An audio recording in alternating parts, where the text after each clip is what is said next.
তেসরা জুলাই 2024 আন্দোলন ছড়িয়ে পড়ে দেশজুড়ে বিভিন্ন শিক্ষা প্রতিষ্ঠানে।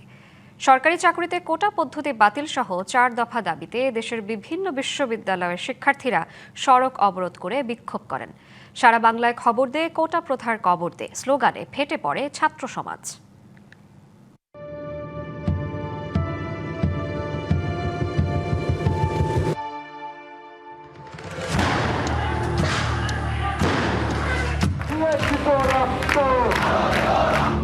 সরকারি চাকরিতে 2018 সালের পরিপত্র পুনর্বহালের দাবিতে টানা তৃতীয় দিনে উত্তাল ছিল বিভিন্ন বিশ্ববিদ্যালয় ক্যাম্পাস। দিনের শুরুতেই আবাসিক হল থেকে মিছিল নিয়ে ঢাকা বিশ্ববিদ্যালয়ের কেন্দ্রীয় গ্রন্থাগারের সামনে জড়ো হয় শিক্ষার্থীরা।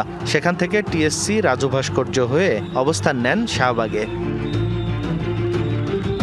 বৈষম্য বিরোধী ছাত্র আন্দোলনের ব্যানারে পরিচালিত এই কর্মসূচি ঢাকাতেই থেমে থাকেনি, ছড়িয়ে পড়ে বিভিন্ন বিশ্ববিদ্যালয়ে।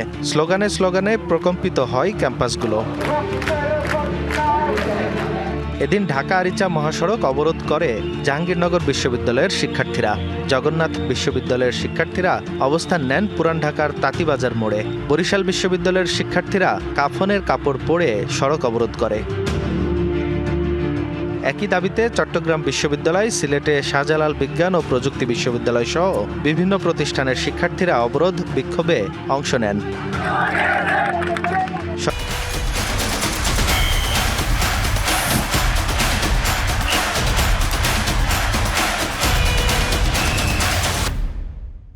সরকারি বেসরকারি বিশ্ববিদ্যালয়ের পাশাপাশি আন্দোলনে যুক্ত হতে থাকে কলেজ ও মাদ্রাসার শিক্ষার্থীরাও।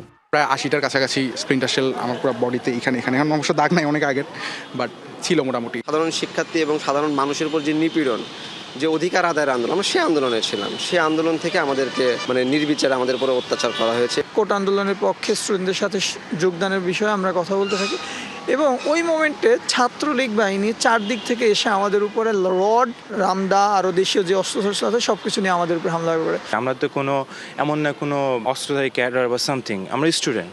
আমাদের উপর পুলিশ কিভাবে এরকম নৃশংসতা দেখাইতে পারে?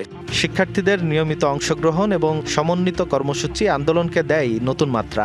পাবলিক বিশ্ববিদ্যালয়, প্রাইভেট বিশ্ববিদ্যালয় এবং মাদ্রাসার শিক্ষার্থী, প্রবাসীরা, তাদের সকলের অংশগ্রহণের মধ্য দিয়ে কিন্তু এই আন্দোলনটাকে আমরা বেগবান করতে পেরেছিলাম এবং পরবর্তীতে এই আন্দোলনটা একটা জনযুদ্ধে পরিণত হয়েছিল।